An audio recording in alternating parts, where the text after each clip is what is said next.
자, 다시 돌아와서 집합 건물의 건축 허가를 위해서 제11항 본문에 따라서 과연 소유자의 100% 동의가 필요한 것인지, 아니면 제11항 단서 및 제2호 방금 보셨잖아요. 여기에 따라서 공유자의 80% 이상 동의도 좋은 것인지에 대해서 해석이 분분했습니다. 자, 이 조항을 엄격하게 해석하면 구분 소유자의 80%는 사실은 구분 소유자는 건축법상의 공유자, 대지 공유자하고는 좀 다르거든요. 엄밀히 따져서 이 공유자가 아니라고 볼 수도 있는 것이었어요.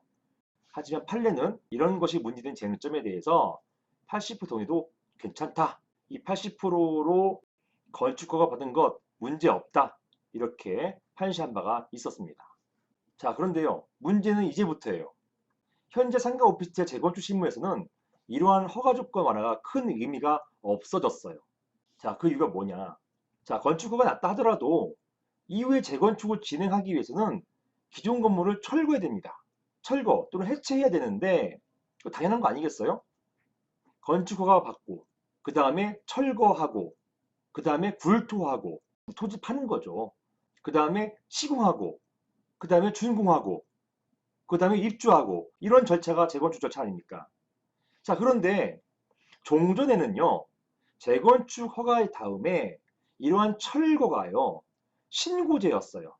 2020년 4월 말까지 신고제였기 때문에 신고만 하면 철거할 수 있는 거예요.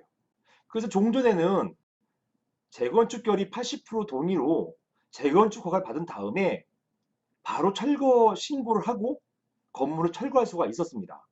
그 안에서 분쟁이 있건 없건 철거가 가능했었던 것이에요. 이게 바로 신고제였기 때문에 그랬던 것입니다. 그게 2020년 5월 1일부터 허가제로 바뀌어요.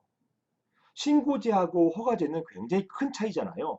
신고는 그런 요건을 갖춰서 신고해버리면 끝나는 거예요.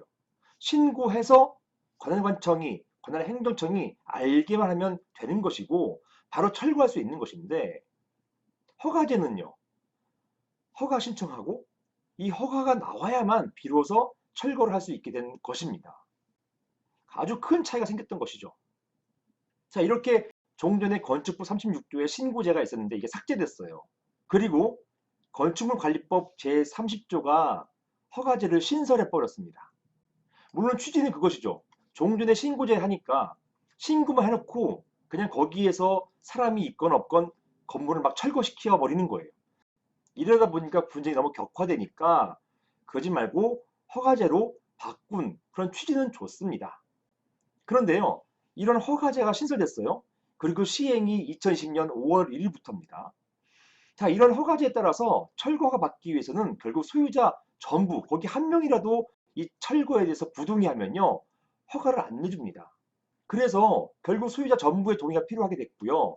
여전히 100% 동의가 필요하게 된 상황이 되어버렸습니다. 그러니까 재건축 허가 요건이 구분 소유자 80%의 동의로 족하다는 게 큰 의미가 없게 돼버린 거예요. 건축 허가만 나면 뭐 합니까? 그 뒤로 철거해서 빨리 건물을 지어야 되는데요.